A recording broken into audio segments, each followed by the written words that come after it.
This week, Josh Marpet joins us to discuss HBOMs and FBOMs. Stay tuned for Below the Surface, coming up next.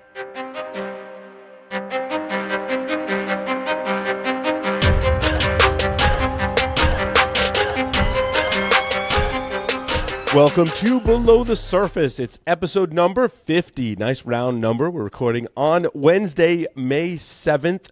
I am, of course, your host, Paul Asadoorian, joined by Josh Marpet. Josh, welcome. Thank you. Always a pleasure. I've never actually been on Below the Surface before, so this is really cool. My first time. I lose track. You have to be a Josh to be on Below the Surface recently because we did Josh Bresser's last week.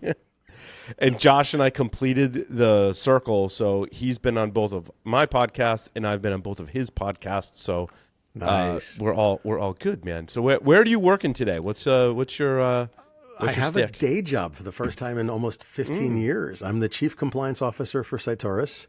I absolutely love it.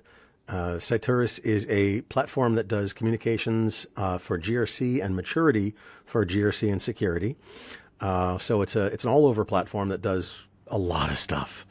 And I get to work on all the frameworks that are being brought in, and we bring in ridiculous amounts of frameworks. I'm currently working on HIPAA, FDA Part 11, and I've got a backlog like you wouldn't believe. Yeah, that's awesome, man. Well, you're one of my compliance experts, former host of Compliance Security Weekly, which was a show that is no longer a show, but which is sad. It happens. So, it happens. Well, we'll bring Josh on this show. We can talk about compliance, which is great. I just want to remind everyone, I have two quick things. So first, Below the Surface listeners can go to eclipsium.com/go. There's a whole bunch of materials there, ultimate guide to supply chain security, some customer case studies, and you can sign up for a demo of our product, all at an easy-to-use URL, eclipsium.com/go. I also want to thank the fine folks at CornCon for gifting us this bottle of whiskey from CornCon, which it happened to be here on set when I showed up. I have not opened it yet. It's like 2 p.m, so I can't break into whiskey that early in the day anymore. I'm too old for that. So tonight on Paul's Security Weekly, we're going to break into it. So is Larry going to be there tonight?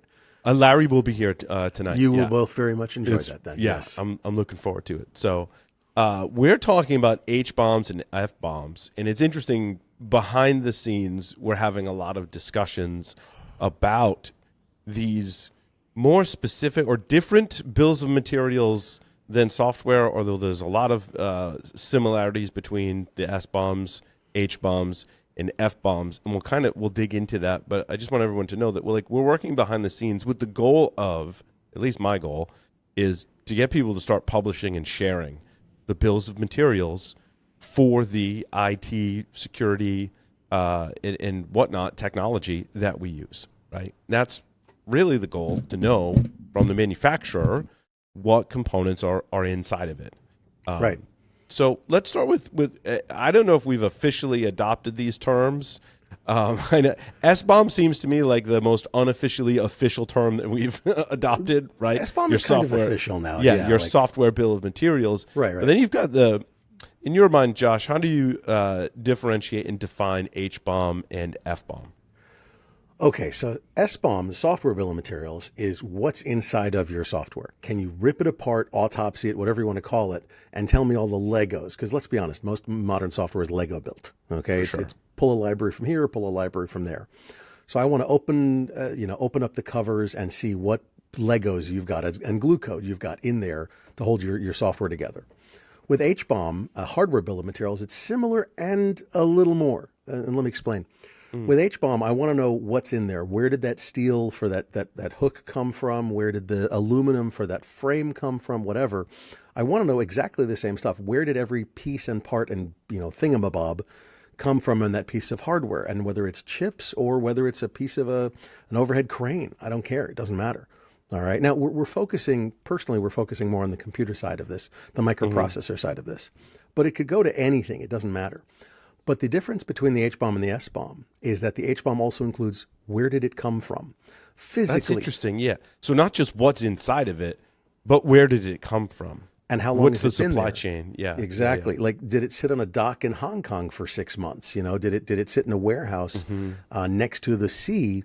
It's steel and it sat in a warehouse next to the sea for 2 years. Check for rust. That kind of thing. It involves environmental pieces as well as a little bit of security. I have a computer here, and it's dedicated to CUI, controlled unclassified information, or high side, it's classified information. Did it sit in China for 6 months? Because I may have some problems with that. I'm just saying, okay? So there's an element of physical security as well as environmental carefulness, if you will, about these things. So I need to know where they were, where they came from. Was forced labor used? Environmental aspects of this are important. Now, the FBOM, the firmware bill of material, and God, I love the name FBOM, is I know, right? It's very silly. We have stickers, the whole thing. It's very it's silly. amazing. But the FBOM, the firmware bill of material, is more similar to the SBOM, the software bill of material, because it concerns who built the firmware, where did the firmware come from, what aspects of the firmware are built into this. Now, firmware, remember, is more of an integrated compiled code rather than Lego built. There's some Legos in firmware, but they're not nearly as many as your average software application, right?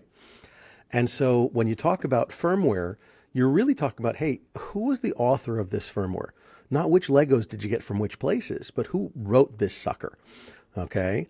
And did they know what they were doing? Has it been tested rigorously? Has it been put through its paces and checked with a pen test, with regression analysis and unit testing and user accept, like the whole 9 yards? What is the entire SDLC been for it?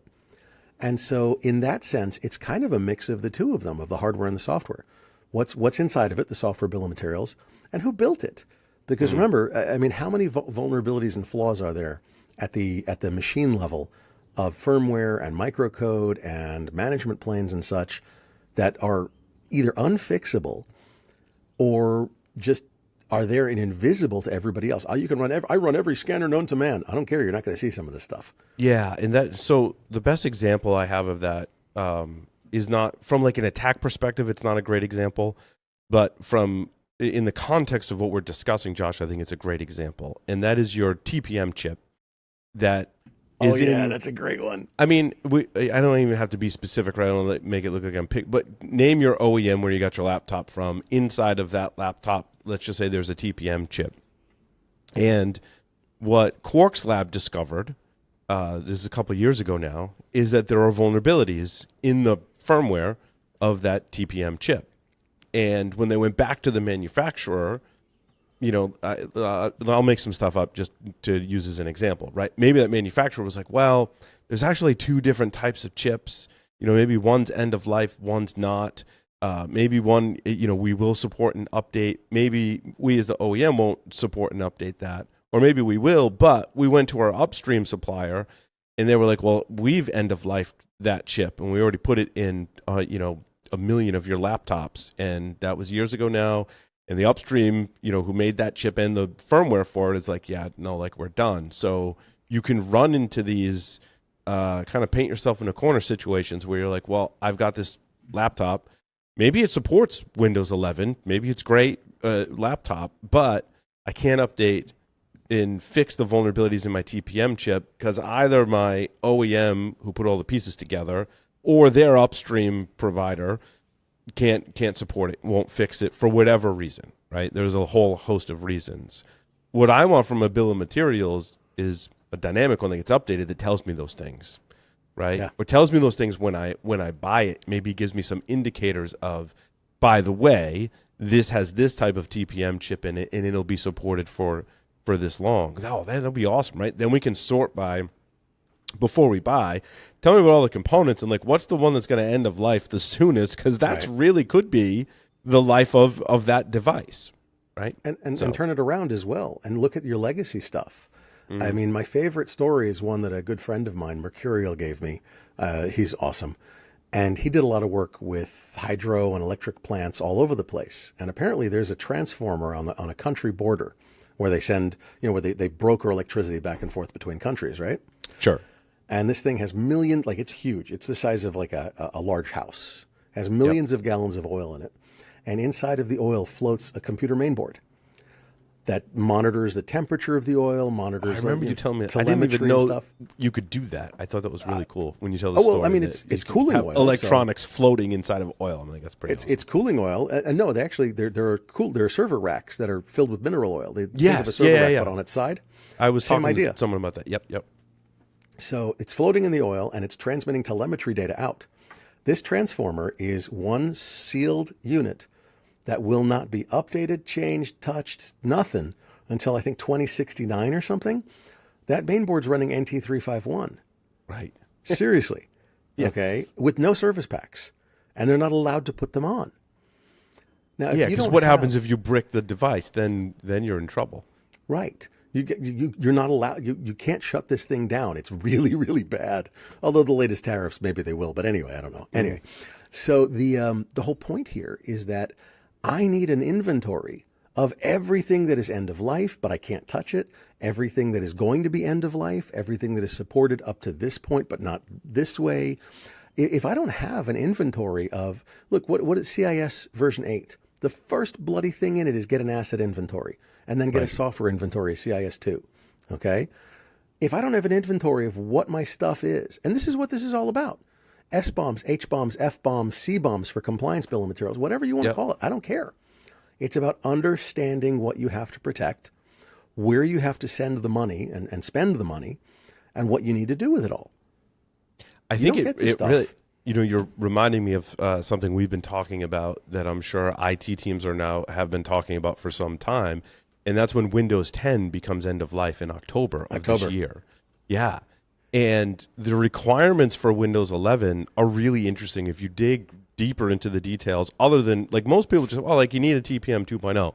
There's a lot of other requirements. I remember our cohort, Lee Neely, was like, yeah, I met all the requirements, except my processor isn't new enough. I think you need an 8th gen or later. To support Windows 11. So he's like, my device isn't supported. But I guess Windows would tell you, and Windows has a facility to look at the hardware and tell you what's in there. But that's important across your entire fleet of all the devices that make up. You need to know what hardware and firmware is in there to know how long that thing's going to live, if it has vulnerabilities, if those vulnerabilities can be fixed, right? And it's interesting in the case of Windows 11, I can't fix the fact, well, maybe in some cases you can, but most of the time I can't fix the fact that the processor is not an 8th gen Intel processor.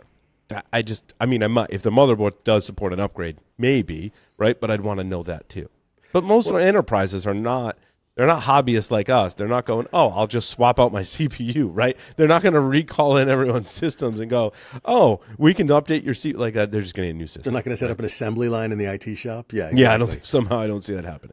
Maybe, I don't know. But speaking of enterprises, we're talking about onesies and twosies. I've got a desktop here. Lee's got a laptop there, whatever. But when you've got 10,000 laptops deployed, and your hardware refresh cycle goes wonky because you just bought them last year, and you're not spec'd to upgrade them for another 2 years, because we keep laptops for 4 years or 3 years or 5 years or whatever.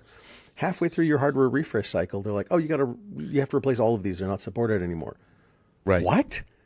And it's not just support, Josh, too. Some of the things that we've been talking about are which security features are available on this platform. And I like Microsoft's requirements for Windows 11, because a lot of it is speaking to, you need this newer hardware that supports these security controls and features inside of your TPM, inside of your UEFI, inside the hypervisor, so that the firmware and software can take advantage of those features, right, and offer better protection.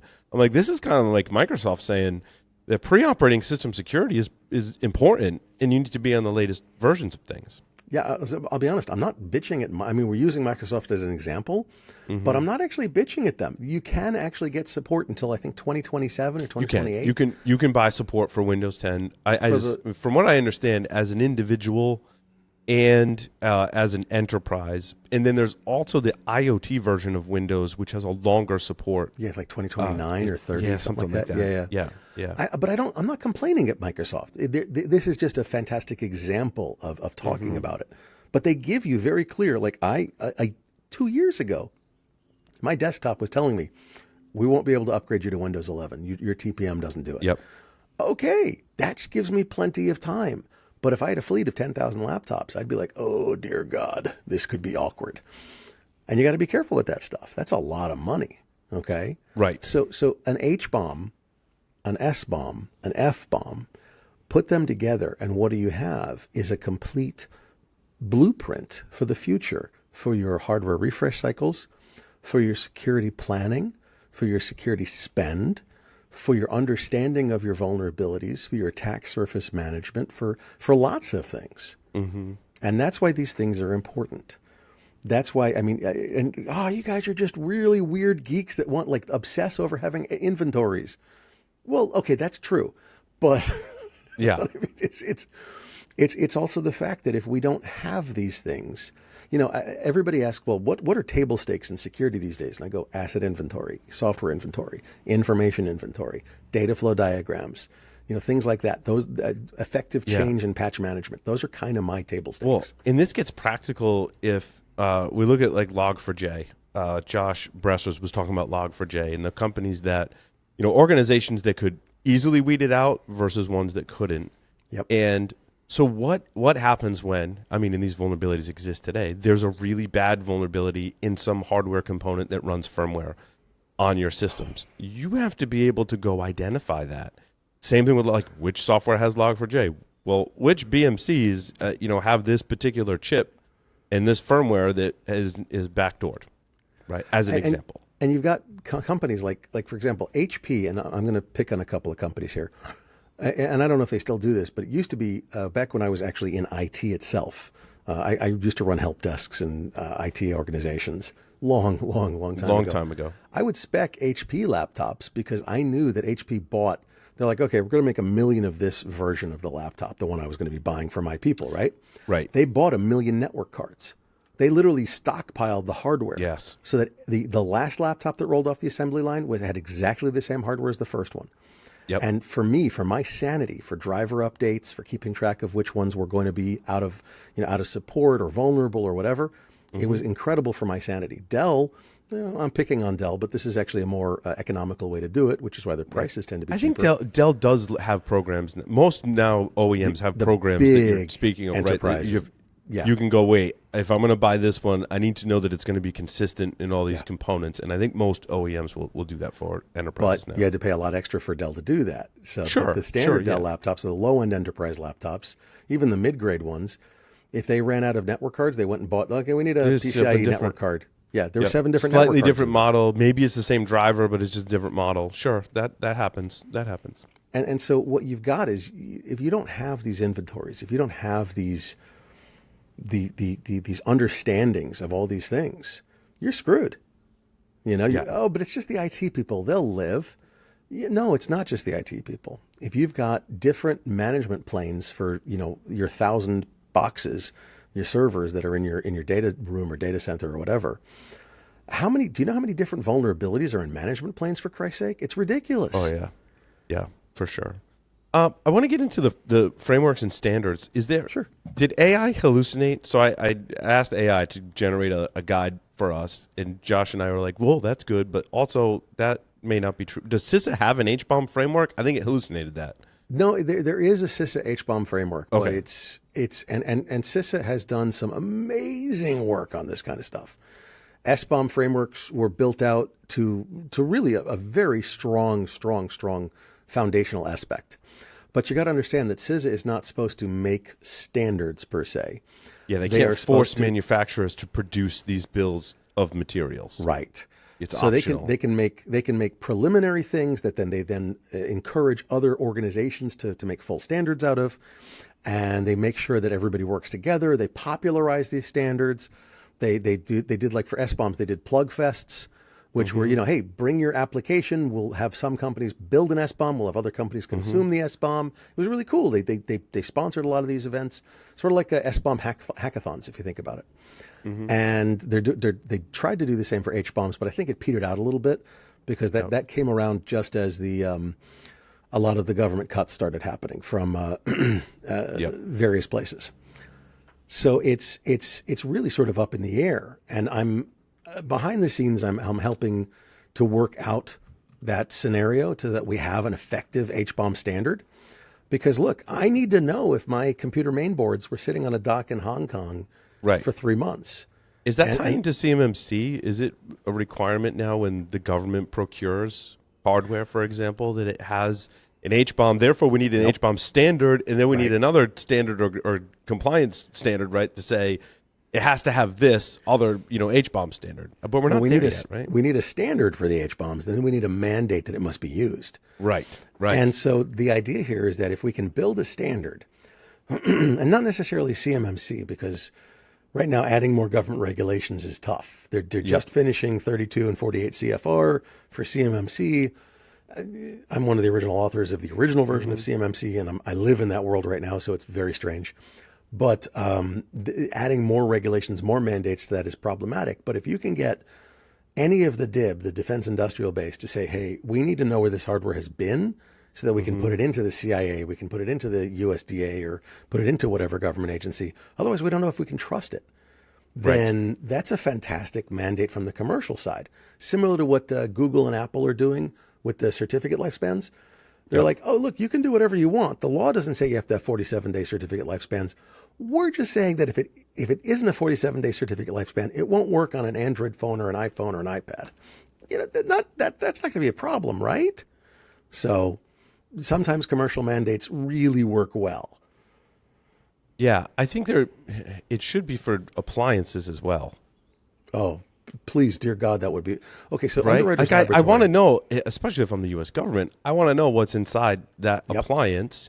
I want to know what the manufacturer believes should be in there in terms of hardware and firmware, and then I want to compare it and make sure it doesn't change, right? And then I want that updated when there is some kind of firmware update, because this is a dangerous spot that we're in. Attackers, we proved that with certain vendors. Hey, we can use that new shiny remote exploit, and guess what? Once we gain root privileges on the system, if you've got vulnerabilities in bootloaders and UEFI and other firmware-based systems, now an attacker can implant in there. And if I have no visibility into that whatsoever, which is kind of where most manufacturers want to be when they produce these appliances, then I can't tell if I'm at risk or not. And that's the worst place to be. It's awkward. It's really awkward because, and so the scenarios here, people call it the Manchurian microchip. I don't know if you remember the Bloomberg article that was talking about the grains of rice-sized chips on main boards. I think that was 2 years ago, 3 years ago. Yeah, and Bunny Huang gave a keynote at Black Hat Asia that I'm trying to get my hands on that talks about hardware, backdoors, different levels of it, and ways to detect it. I think they described it as three different. He describes 3 different ways to backdoor the hardware and ways in which you can try to detect that hardware-based tampering. I did hear about that. I want to get a copy of that too. Yeah, it sounds super interesting, right? Dark Tangent collects a lot of videos from a lot of conferences, including, of course, DEF CON and I think Black Hat. Hit Dark Tangent up and see if he's got that in the archives. Well, I mean, I think they post them 8 months from now. They'll post them to YouTube, but it'd be nice to. Was it this recent? Most recent Black Hat Asia, a few weeks ago. Yeah. It'll be a few months then. Yeah, you're absolutely correct. But I think so. So the Manchurian microchip idea is that they can put a remote control chip on, and I've actually seen that happen. Okay. When I was at a federal agency, a quasi-federal agency, we had somebody go to Malaysia. And I don't know if you know this, but there's sort of standard customs in a lot of countries, Southeast Asian countries. If you leave your phone in a taxi, the taxi driver goes and drives to a door, hands the phone over, gets handed a wad of bills, and told wait. About 30 to 45 minutes later, they bring the phone back, hand him another wad of bills. That's why he waits. And then they bring the phone back to you. And then you give them a tip for being so nice to bring the phone back to me. Thank you. They've already stuck that sucker on a Celebrite or something similar to analyze the phone, thrown backdoor software on there, and they own your phone. Okay? It's standard. So don't leave your phone in the taxi in Southeast Asia, or anywhere for that matter. But we actually had a phone when I was there. We issued burner phones to anybody going to a country of concern. Okay. Burner phone came back and it had a new chip in it. There was a hardware alteration in the sucker. I've heard stories. We've heard stories like this of people's laptops as well. I don't know about laptops, but this one had a hardware alteration in the phone. It was the Mimikatz guy told a story about that. Really? Where he suspected someone was tampering with his laptop Oof, in the room. That's crazy. But yeah, Yeah. I mean, there's certain use cases, in fact, of our commercial software that are validating the firmware and hardware once that device has traveled to another country. Mm-hmm. It's on deployment, it comes back, and then it gets scanned again, and a comparison is made to see if anything has changed. Right. The hardware backdoors are difficult to find, though, right? If they vampire tap some traces, it's almost impossible to check. Right. It's like, you're going to voltmeter all the traces on the PCB? I don't think so. Come on. So it's difficult, but the software, the vulnerabilities, you should be able to see, like you said, you're checking and creating a baseline before they go, and then checking it against the baseline when they get back and seeing if they don't match, Right. And that's fantastic. But for a normal person, they don't do that. Right. And for a normal company, I mean, how many companies do that? Not many. So it's kind of a pain in the ass. So what we're trying to do is make it so it's less of a pain in the ass. It becomes just part of life. It's a cultural change. Mm-hmm. The adversaries are getting more and more sophisticated. We know this to be a fact. Mm-hmm. We are not changing our culture here in the U.S. and the Western world in nearly as fast a pace, primarily because the more we try to change culture from the security and compliance side, the more we're seen as a cost center. Right. And the people who say no. And I don't want to be that way. But we've got to change something. It's absolutely imperative that we change something about this culture. And the firmware bill of materials is very interesting as well. This is where I think we've made more strides, where it's easier for developers to produce that manifest of what's inside that firmware and then check it. And some are doing better than others, right? But this is primarily... Why do you think some are doing better than others? What makes some companies do more work on that? Some companies are producing an SBOM, actively updating all the software, using tools in their SDLC to make sure that all the components are updated. Even upon request, we'll give you like the patches that they've applied that don't get picked up on a lot of SBOM kind of related tools or SCA. That's nice. Right? Isn't that, and that's really like going the extra mile to go, look, when you get this build from us, here's everything that's inside. Here's all the patches that we did for security, updated all the packages. And by the way, if we backported a fix, we'll give you a manifest of those patches as well. And that's transparency that I love that. Inspires confidence, right? That yeah, exactly. This software is resilient, right? And that's the point. If we inspire confidence through transparency, openness, and honesty about problems that we have as manufacturers, as vendors, as whatever, and the successes that we have. Hey, we've patched all these issues, and we're doing beautiful. Let me tell you about what the patches entail. Whether it's the firmware, the hardware, I don't care. But if we do practice openness, honesty, and transparency, as manufacturers and as vendors, we're going to be inspiring confidence in the people that understand that and should being inspire proactive confidence. about it too, because. I've said this on numerous podcasts, right? That the vulnerability that might exist inside your firmware, is that reachable or not?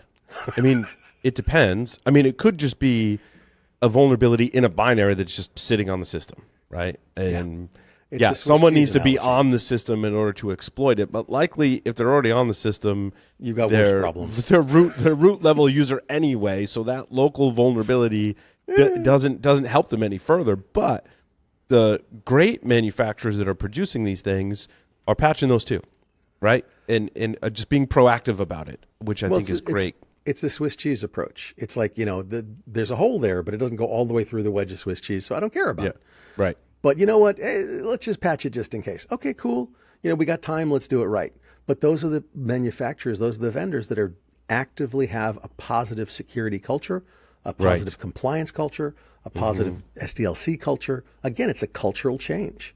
And this is crossing all the boundaries. This is security. This is development. This is firmware. This is hardware. This is compliance. We have to move to a continuous security, continuous compliance, continuous management of our development, Right. of our And firmware, we our have to software, rely everything. on suppliers, especially in the firmware and hardware. We're talking about bills of materials for firmware and hardware. We have to rely on our OEMs and upstream vendors because oftentimes we can't mess with that stuff ourselves, right? Amazingly enough, we have to trust our supply chain. Yeah. Oh my God. When it comes to software, open source software, or software higher up in the stack, it's much more pliable, malleable. You can update it. Yeah. There's not as much like trouble doing that. But when you get deeper into the system, those dependencies on numerous things make it super difficult and sometimes not possible to update. So I want to the dependencies point you just raised is huge, and I want to point that out because 20 years ago, software had very few to no dependencies, and hardware was the same way. Like I had a piece of hardware, it was this is the thing that I did the processing on, or the servers in the room over there, or down the street at our data center, whatever. But I had a self-contained world. You know what I mean? And nowadays, how many of the things that we do, I've got to go to a cloud service for this and a different cloud service for that. And I've got to go to, this thing and I've got to send it to that third party for processing. I pull data from those places with integrations that go back off into the cloud to do the integrations for me because I'm using an API gateway that's hosted or whatever. And we expect all of this to still work and be secured as if it was still sitting in the box on my desk. And that's just not the truth anymore. Right. And these various components, you may have multiple companies that you have to go get the updates from to update all of your different components. And so I feel like I'm playing a broken record because I say this so many damn times, but the world is not as tiny as it used to be. It's simultaneously smaller, but it's simultaneously much bigger because every business process I do, I'm talking to 30 different third parties that are outside my perimeter, outside my firewall. They're on the super highway called the World Wide Web. God, I feel old. And the information superhighway. And so I've got to keep track of this stuff. And I keep track of it with SBOMs, HBOMs, FBOMs. Okay. Mm-hmm. And I changed the culture to be a continuous culture of looking at, of transparency. I know I've harped on this. I apologize. I don't mean to. But it's incredibly, the biggest thing here is that cultural change is something that is so difficult for people to see and for businesses to want to pay for. Yeah. So that's a great segue into why manufacturers don't want to publish bills of materials. There's hesitation there.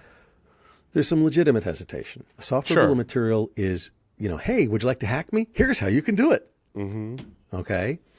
But you do it under an NDA. Like it's the same thing as a SOC 2 report gives every vulnerability that's in my infrastructure, right?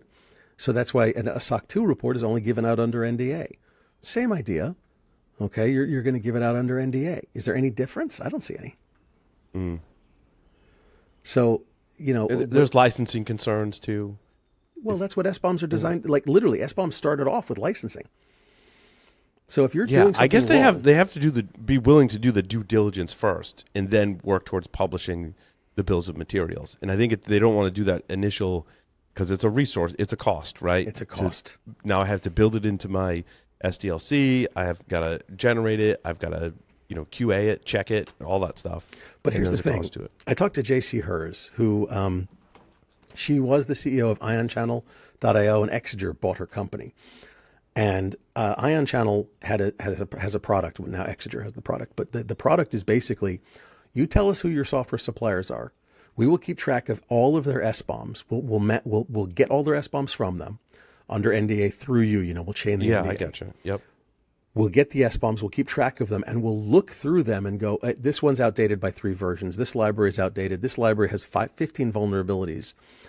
And what she told me was that it effectively is revenue neutral typically because the vulnerability management program and threat intelligence program for your company is effectively now front-ended by something that does it automatically. Mm-hmm. And so it doesn't cost as much as people think. And they're the ones that they're like, supplier, you got a library that's 4 versions outdated. They put the pressure on the supplier. It doesn't have to wait until it gets into your systems and then gets caught by the vulnerability scanner, gets assigned a ticket, has 3 of your guys working on it to check out what they can do. Oh, it's from this supplier. Let's go talk to them. and keep track of that ticket. No, they manage it all. So, JC is awesome, by the way. If you ever want to talk SBOMs and how to proactively use them, she's amazing in that sense. That's the trick, is you have to use them. Just Yes. having them is one thing, but Right. you have to actually incorporate them into your program. But it can become revenue neutral or even be profitable, a revenue center of sorts, less cost actually, because it reduces your need for that fire hose of threat intelligence. Right. Just saying. Yeah. Are there other compliance standards that lean on HBOMs, SBOMs, FBOMs? Not that I know of, not as of yet, but we're starting to see them. A lot of agencies and a lot of organizations do things that are forward-looking. They put out newsletters and bulletins, and I'll give you an example. NACHA, the National ACH Association, like 3.5, 4 years ago, put out a bulletin that said, in the near future, we expect at rest, in transit, and in-use encryption to be utilized. I have spent hundreds of hours explaining in-use encryption to people because though they read that, like, what the, huh? And so I went, okay, let me explain in-use encryption. It's really weird. It's an obscure branch of mathematics that is being brought to the forefront because of this one organization that said we expect it to start happening. So there are certain things out there, there are bulletins out there that are starting to say things like, software bill of materials are great. There's other bill of materials we should be using as well.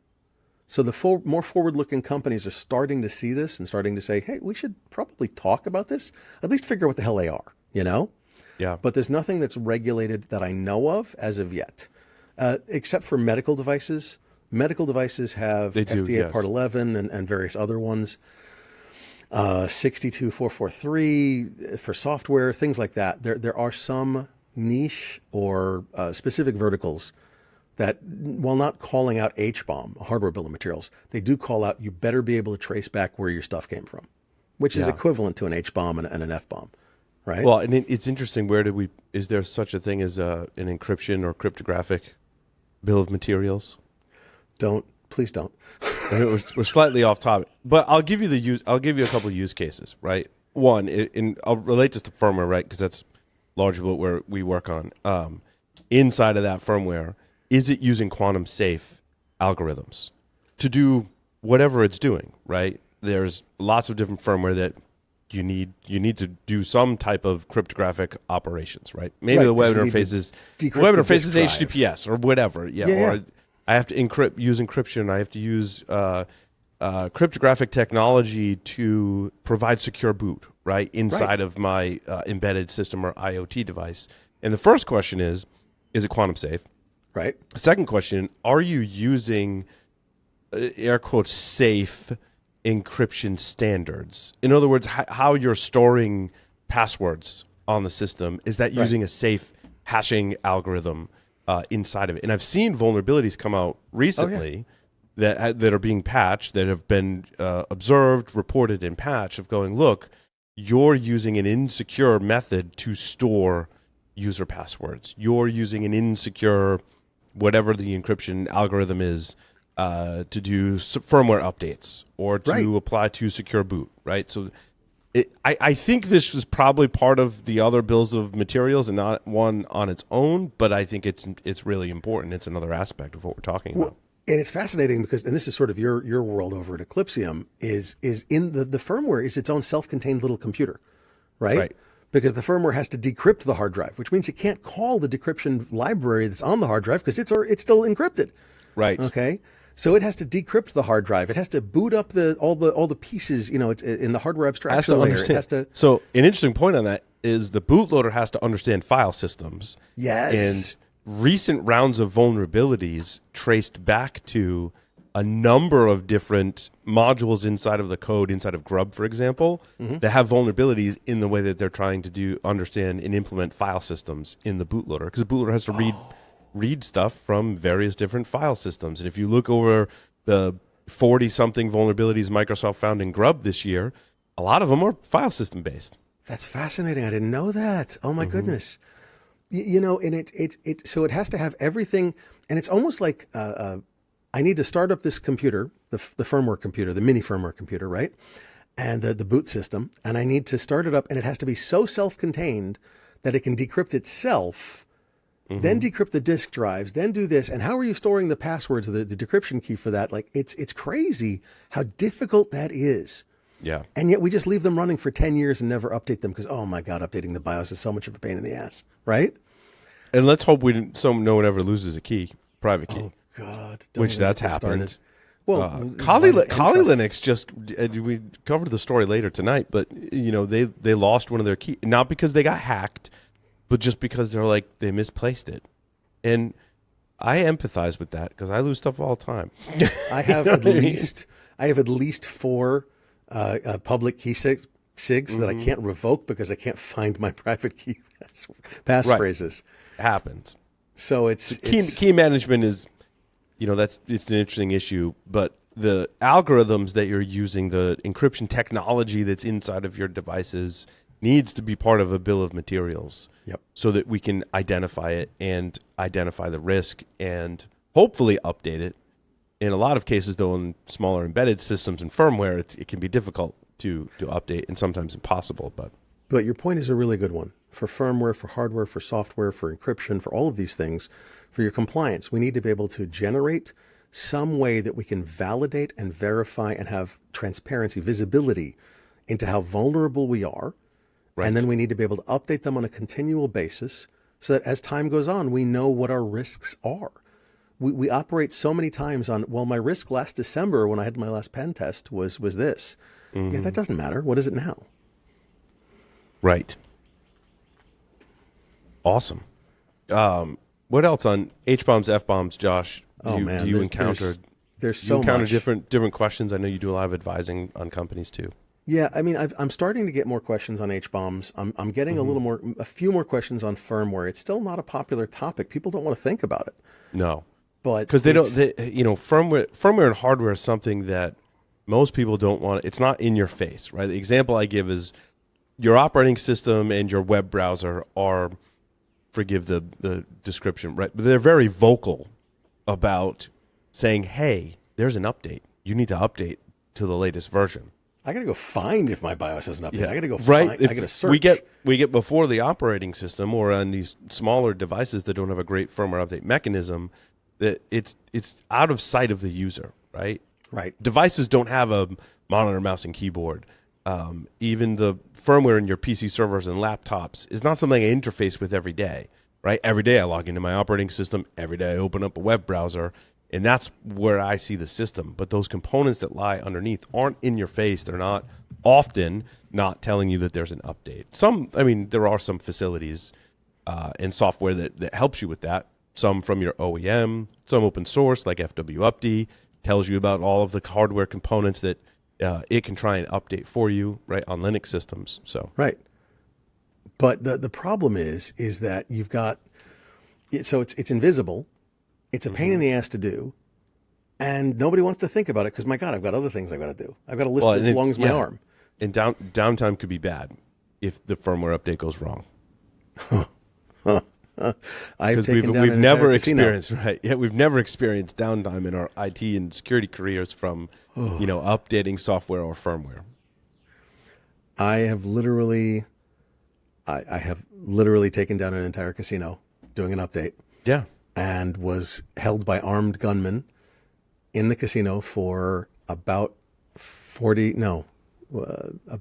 hours, 2.5 days, something like that, until I could fix it before they'd let me go. Oh, God.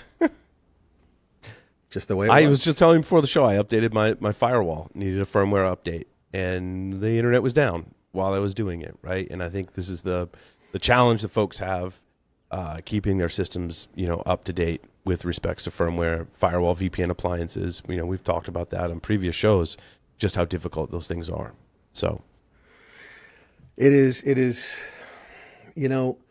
these are important, but they're not sexy. They're not shiny. Yeah. But these are things that need to be done. And these are things that need to be monitored. And these are things that need to be watched. And these are things that need to be kept track of. And if you don't, somebody clever is going to go, look at that little hole they left for me. Right. Yeah, and the really thing we've always harped on, right, is this lower level access gives attackers persistence, stealth, and impact are my 3 things, right? So I can persist on these systems through reboots and firmware updates, software updates. I've got some stealth. I can hide from various tools that are trying to provide visibility because I'm so low in the system. And impact. I could potentially brick the system or destroy it and have great impact. So all things to keep in mind. Josh, thank you so much for coming on the show today, talking about all the various bills of materials. It was great having you. Pleasure. Thank you. Thank you, everyone, for listening and watching this edition of Below the Surface. We'll see you next time.